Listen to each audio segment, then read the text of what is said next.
Bonjour et bienvenue dans ce tout nouveau podcast dédié au développement personnel et au bien-être. Je suis Marianne Boivin, hypnothérapeute passionnée par l'évolution et le développement personnel. Et aujourd'hui, j'ai le goût de vous entretenir à Viens, on va jaser des liens familiaux. Alors prenez place, installez-vous confortablement, entrez, venez, on va jaser. Alors aujourd'hui, j'avais goût d'aborder un sujet qui est très délicat, qui est très sensible, qui est très souvent, ce que j'observe dans ma pratique, mais essentiel. Les liens familiaux et l'obligation ressentie à tolérer des relations néfastes avec des membres de notre famille. Est-ce que vous, présentement, vous vivez ce genre de situation familiale où il y a des tensions, où il y a de la critique, où il y a de l'incompréhension, où il y a peut-être du contrôle, de la manipulation, vous sentez peut-être même du rejet, de l'abandon et peut-être encore une multitude d'émotions et d'inconfort et de malaise. Si oui, j'espère sincèrement que ce podcast va vous éclairer, du moins un peu. Vivre avec ce genre de situation où nous sommes en conflit, où on sent que la relation est malsaine avec un membre de notre famille, que ce soit un parent, un frère, une sœur, une cousine, une tante, c'est extrêmement difficile. Et les études ont démontré que souvent les gens qui vivent ce genre de situation démontrent un stress important, des fois qui devient chronique, qui les épuise autant physiquement que mentalement. C'est comme si on était écrasé au quotidien par cette situation. Et là, on peut avoir toutes sortes de symptômes, toutes sortes de manifestations, autant psychologiques que physiques, de cette situation qui nous rend vraiment malades, ou du moins inconfortables. Et souvent, on se rend compte qu'il y a un stress qui est apparu parce qu'on a de la difficulté à se libérer du lien. On a de la difficulté à se libérer des causes du stress. Et des fois, ça vient justement parce qu'on pense à la séparation entre les personnes, hein, à quitter cette relation-là, ou du moins comment s'en sortir, ou des fois c'est juste parce qu'on sent quotidiennement le contrôle sur nous.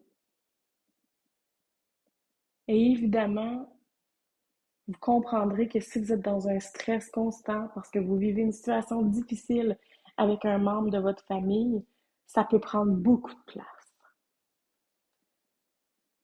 Ça peut prendre beaucoup de place et il y a énormément d'émotions qui sont associées à ce genre de situation. Des fois, c'est la honte, des fois, c'est la culpabilité, des fois, ça touche l'estime de soi, hein, notre valeur. On a l'impression qu'en présence de cette personne-là, notre valeur diminue ou on n'est pas à la hauteur. Souvent, ça va arriver avec un parent. On ne répond pas à ses attentes, ou du moins, il nous fait sentir qu'on ne répond pas à ses attentes, que ce soit dans nos choix, dans notre comportement ou dans notre être. Et là, on sent du moins, parce que des fois, c'est dans notre perception des choses, mais des fois, c'est réel, on sent le regard de l'autre qui est dans la critique, qui est dans le jugement. Combien de fois dans mon bureau j'ai entendu c'est tellement important ce que ma mère va penser. Moi, mais ma mère, elle va me dire hey, t'as-tu pensé à ce que les autres vont dire? Aïe aïe. Et là, je vous parle de femmes et d'hommes qui me consultent, qui sont adultes, et leurs parents leur mentionnent encore as-tu pensé à ce que les autres vont dire? Ou comment tu as pu faire ça? Tu savais bien que j'aimerais pas ça ou j'aurais honte de toi. Là, on parle ici de deux adultes ayant une relation familiale où le jugement, la culpabilité s'intensifie ou dure depuis des années. C'est pas simple. Puis souvent, la question qui me revient dans mon bureau, Marianne, qu'est-ce que je fais avec ça? Que je fais avec ça, ça dure depuis des années. Ma mère veut contrôler mes finances. Mon père, quand il vient chez nous, il met le nez partout. Puis c'est lui qui doit décider de la couleur des murs ou comment on va rénover la salle de jeu des enfants.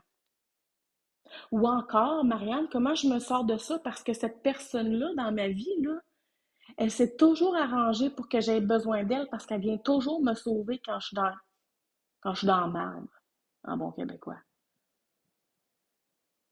Wow! Comment on fait pour se sortir de ça? Comment on décide de mettre un terme à ce processus-là, du moins, à cette relation-là, à cette mécanique-là qui nous gruge de l'intérieur?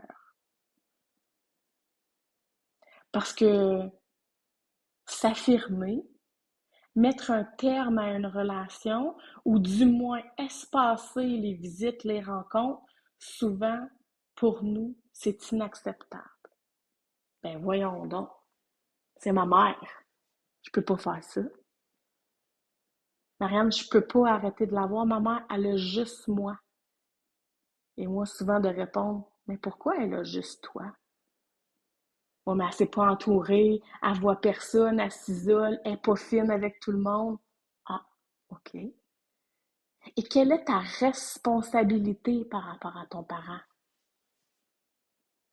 Oh, mais c'est ma mère, je veux pas la rejeter, puis j'aime pas ça quand elle me rejette, quand elle me dit que je suis pas correcte ou je suis pas à la hauteur comme mon frère.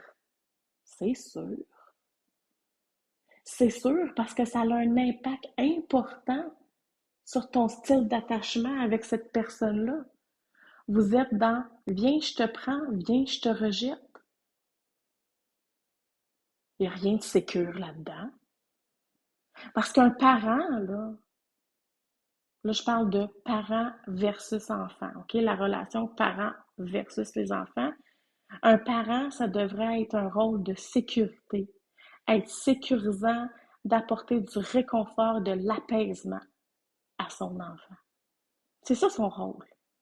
Évidemment, de donner les soins de base. Quand on devient adulte et qu'on a tout fait pour notre enfant, on lui a donné les bonnes bases, on lui a donné la sécurité, l'apaisement, à un moment donné, il faut le laisser aller. Et là, il faut lâcher prise. Laisser aller le contrôle. Oui, c'est notre enfant, mais il ne nous appartient pas. Il a sa propre vie. Il prend ses propres décisions et fait ses propres choix. Et dans le meilleur des mondes, vous allez me dire, ben, ça serait qu'on accueille cet enfant-là, peu importe ce qu'il vit ou ce qu'il fait, jusqu'au moment où c'est acceptable pour nous et que ça rejoint nos valeurs. Parce que si votre enfant vous manque de respect ou abuse de vous, je vous dis pas de conserver le lien, là, on n'est pas là.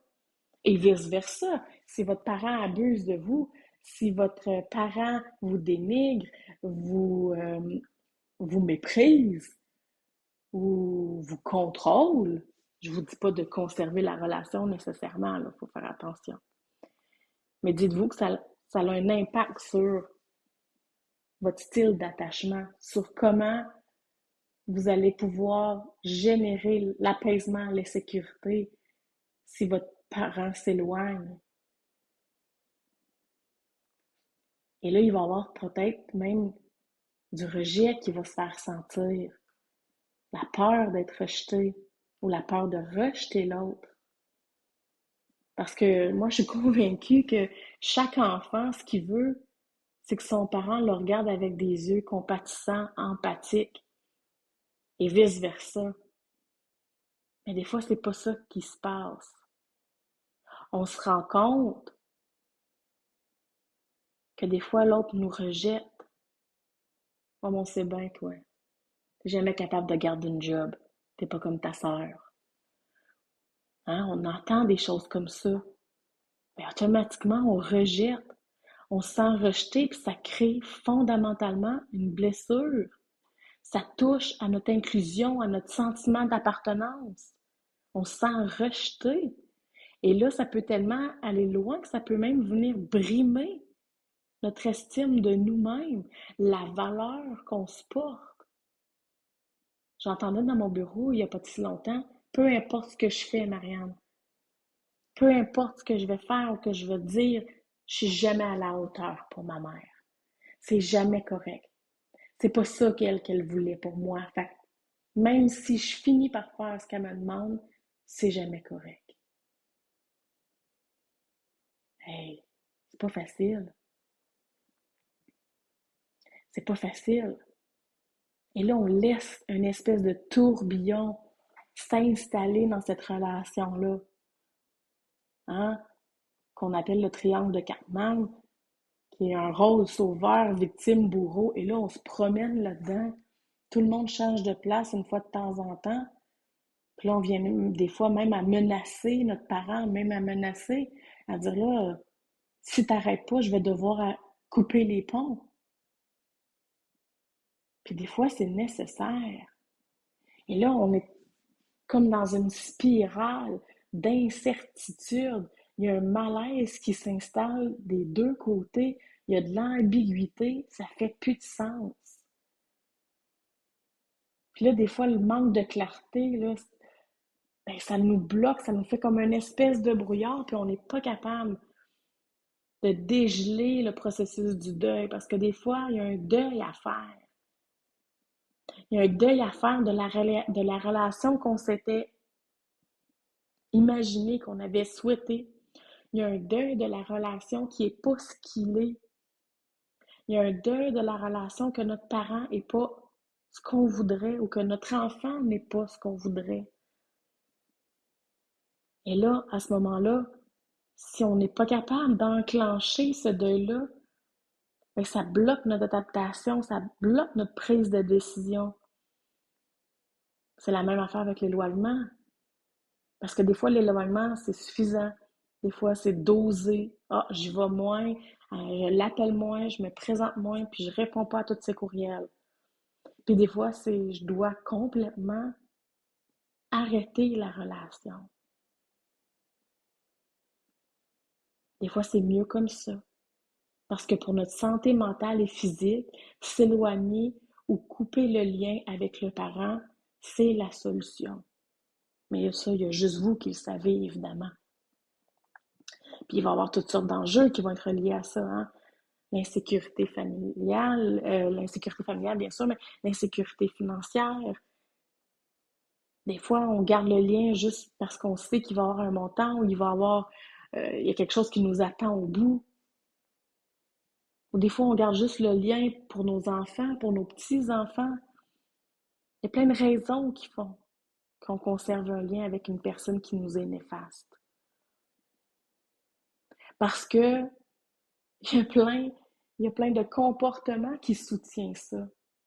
Il y a plein de comportements qui soutiennent le fait qu'on veut conserver le lien. Parce qu'on s'est fait éduquer, qu'on a la certitude qu'on doit conserver des liens avec les gens de notre famille. C'est hyper important. C'est des liens qui devraient être inébranlables. C'est ton frère, tu vas l'aimer, peu importe ce qu'il va te dire et ce qu'il va te faire. Fait qu'il faut que tu sois là pour lui. Wow! Hey, on nous apprend ça dès le plus jeune âge, hein? C'est vraiment sacré, la famille, c'est sacré. Mais des fois, ça devient toxique. Quand il y a une présence, hein, d'un membre de notre famille, qui quand il est là ou quand on le voit ou quand il intervient, ça nous pèse, ça nous blesse, ça nous entrave. Il faut se poser des questions. Puis on a souvent la notion du don puis de la dette. Ouais, mais mon parent m'a donné la vie, fait que je lui dois quelque chose. Fait que c'est comme un lien qui est basé sur un échange où les obligations sont importantes. Je t'ai donné, fait que tu dois recevoir, tu reçois, tu dois donc donner. Qu'il y a une dette morale. Mais des fois, ça vient en déséquilibre. Puis c'est oppressant, ça prend de la place, c'est souffrant. Il y a une pression immense, mais ça peut nuire. Puis jusqu'où, hein, cette dette-là doit courir dans le temps? Puis comment aussi? OK, elle m'a donné la vie, ma mère, mais si elle me frappe ou elle m'injure, ça c'est correct? Parce qu'elle m'a donné la vie? Je suis pas certaine. Je suis pas certaine. Et c'est là qu'il faut aller voir jusqu'où ça doit aller. Jusqu'où ça peut s'arrêter aussi.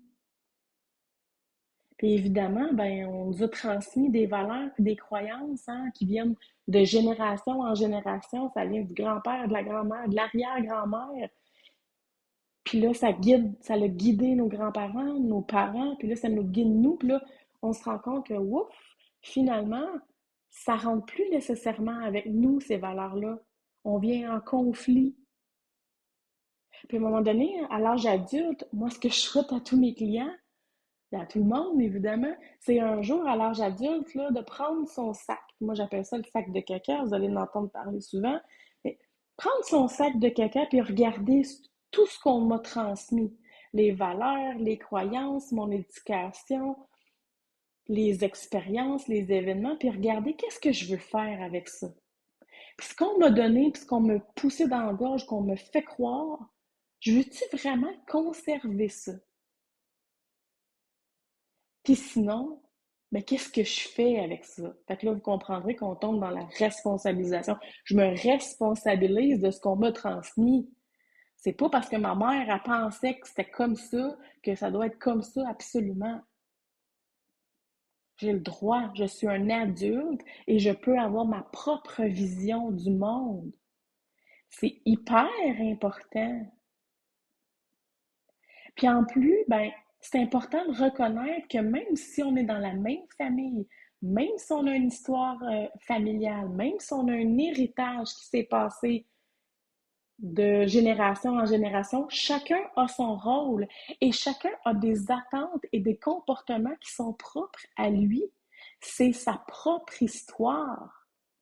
Alors, il est temps maintenant de reprendre ton pouvoir. Reconnais-toi. Reconnais-toi dans cette histoire qui t'empêche parfois de grandir et d'évoluer.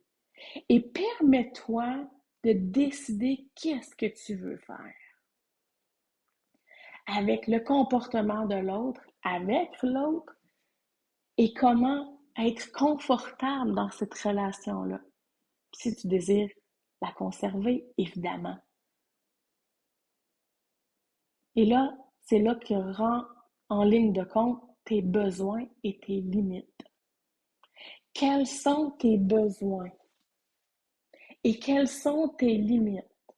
Si tu ne sais pas quels sont tes besoins, quelles sont tes attentes envers l'autre et quelles sont tes limites, bien difficile de les faire respecter.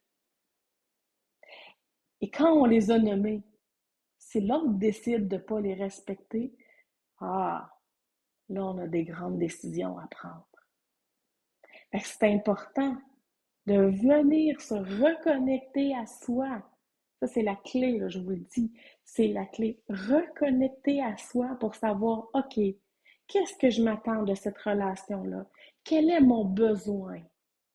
Est-ce que l'autre peut me l'apporter?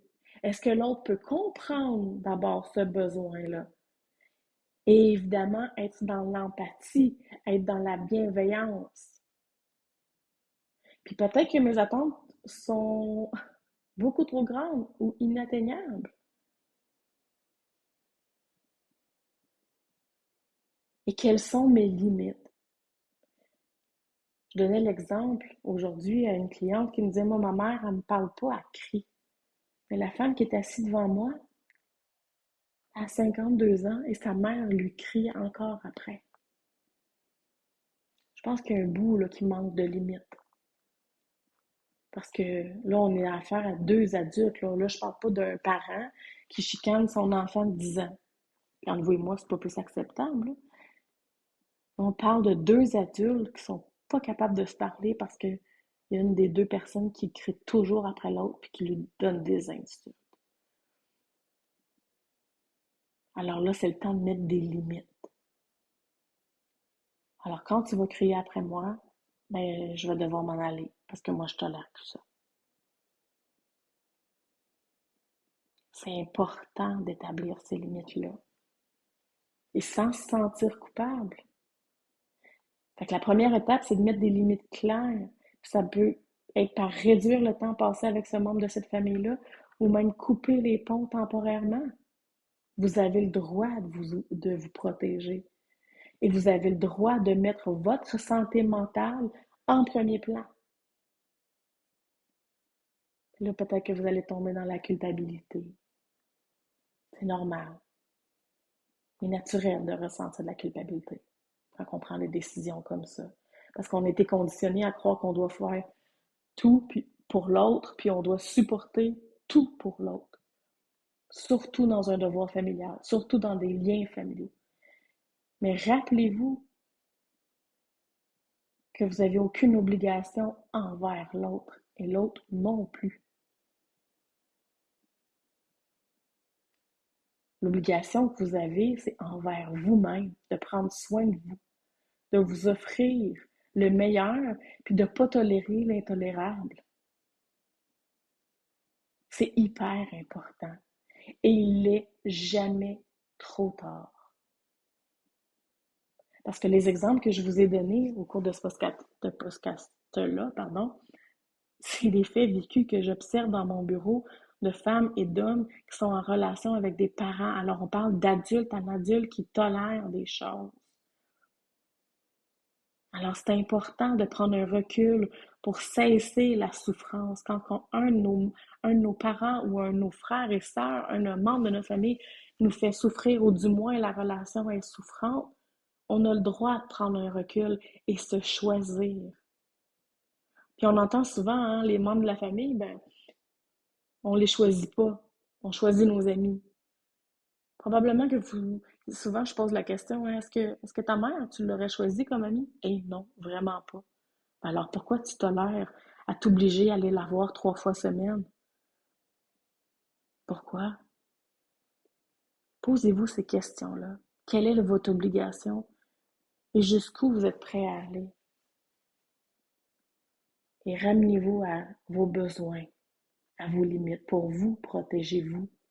Parce que rappelez-vous que vous méritez des relations saines, des relations épanouissantes dans votre famille, mais aussi toutes les autres relations qui vous entourent. Et je vous le souhaite sincèrement. C'est là-dessus que je termine ce court épisode sur les liens familiaux, sur notre obligation qu'on a à entretenir ces liens-là. J'espère que ces quelques mots vous ont éclairé, vous ont apporté un éclairage suffisant pour vous aider, du moins à vous sentir mieux. Et si vous avez toujours besoin d'aide, n'hésitez pas, consultez un professionnel de la santé ou bien sûr un hypnothérapeute, un thérapeute pour vous accompagner. Merci de m'avoir écouté aujourd'hui. Prenez soin de vous. Et si vous avez aimé cet épisode, n'oubliez pas de vous abonner, de laisser un commentaire et de partager aux gens qui vous entourent.